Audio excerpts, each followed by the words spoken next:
driving the Great Ocean Road to the Bay of Islands. That's always something that I've wanted to do. To be able to do it in a Tesla was spectacular.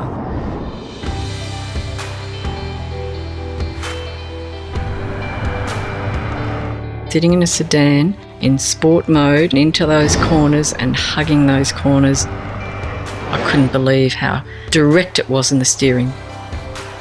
That was the best part of the drive, besides the scenery.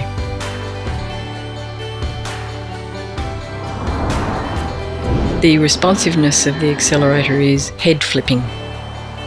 There's no hesitation, it just goes.